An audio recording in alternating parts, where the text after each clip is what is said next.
mi nombre es Alejandra Estrada y el día de hoy voy a hablar acerca del derecho electoral. El derecho electoral es la rama del derecho encargada tanto de estudiar como de regular todo este conjunto de normas jurídicas en las cuales se establecen tanto los reglamentos como los procedimientos que prevén estos órganos públicos y estas figuras públicas que participan en el proceso electoral. El derecho electoral se encarga tanto de estudiar como de regular las reglas, las normas constitucionales, las normas legales, las normas procedimentarias de todos los actos administrativos referentes al proceso electoral, de la administración de justicia en materia electoral, también por ejemplo en general de la participación como ciudadanos y como pueblo mexicano en el proceso electoral. Porque es importante recordar que existe una prerrogativa que es como una especie de privilegio del que gozamos como ciudadanos para poder ejercer este derecho tanto a votar como a ser votados,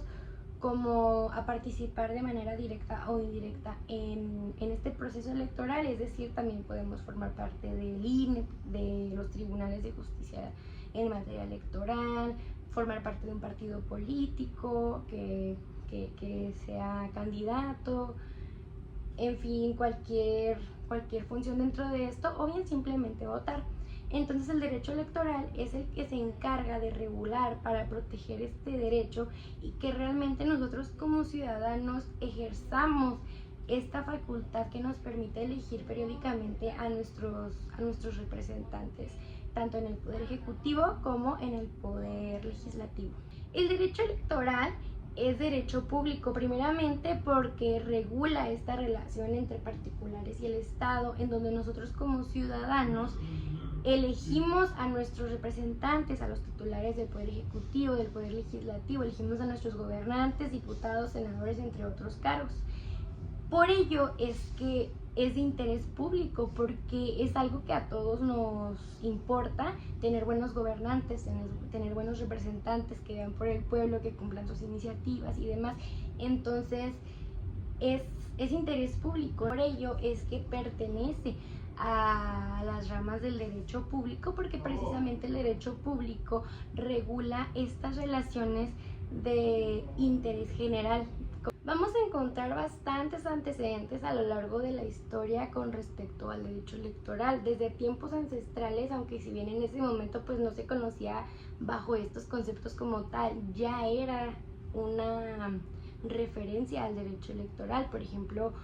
durante el tiempo de los aztecas se elegía el tlatoani, que era el gobernante, quien tenía el poder supremo. Después, saltándonos un poquito en el tiempo, tenemos la constitución política de la monarquía española, me parece.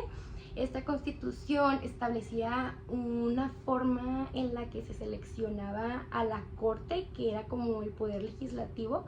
y era una elección indirecta, pero al final de cuentas pues era una elección. Y creo que más importante con respecto al desarrollo de nuestro actual derecho electoral es lo que ocurre visto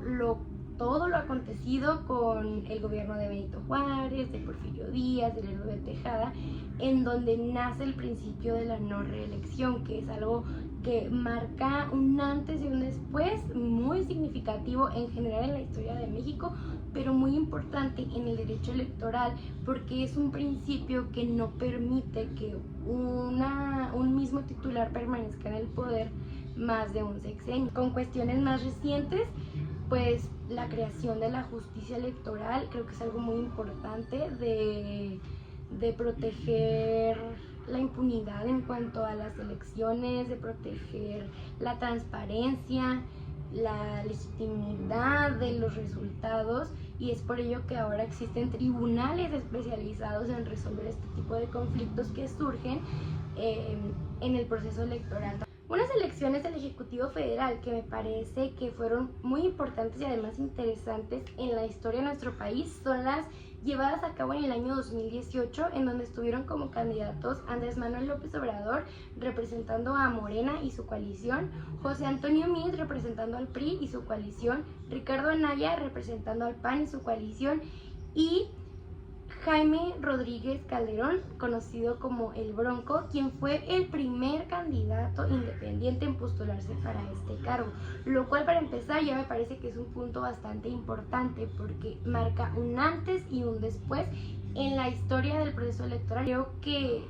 es un impulso para que en futuras elecciones, en futuros sexenios, otras personas también se animen a participar de este modo siendo candidatos independientes y llevar a la realidad, a la práctica, ese derecho que tenemos a ser candidatos de este modo y no simplemente perteneciendo a un partido político. Quien resultó ganador fue Andrés Manuel López Obrador, y lo que me parece que lo vuelve interesante es que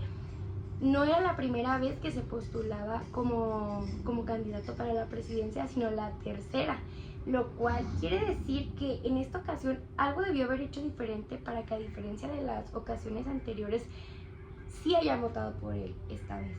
Creo que desde mi punto de vista algo que fue punto clave es que proponían el impulso al desarrollo tanto social como económico desde abajo, es decir, apoyar a los grupos que durante muchísimo tiempo han sido pues hechos a un lado de cierta manera, grupos vulnerables, minorías, esos grupos a los que se les pone menos atención. Claro que hubo controversias durante toda esta campaña porque hubo violencia política, por ejemplo, fueron asesinados alrededor de 130 figuras políticas, tanto candidatos como personas que estaban ejerciendo en ese momento un cargo. Obviamente hubo venta y compra de votos, obviamente hubo acusaciones de fraude electoral, que son situaciones que pasan cada vez que hay elecciones. Claro que lo hubo, pero también son reconocidas por ser legítimamente pues ejecutadas. Y como conclusión quisiera mencionar que considero que el derecho electoral en nuestro país es sumamente importante. Es importante que exista porque pues lamentablemente nos encontramos en un país donde la corrupción, el fraude están a la orden del día, así como muchos otros delitos, lamentablemente. Entonces creo que si no existiera este conjunto de normas que regulen todo lo que es el proceso electoral, sería muy difícil, no imposible, pero muy difícil que pudiéramos elegir a nuestros representantes de una manera justa. No creo que fuera posible que encontráramos transparencia, democracia. Y bueno, esto es todo por mi parte. Muchas gracias por la atención.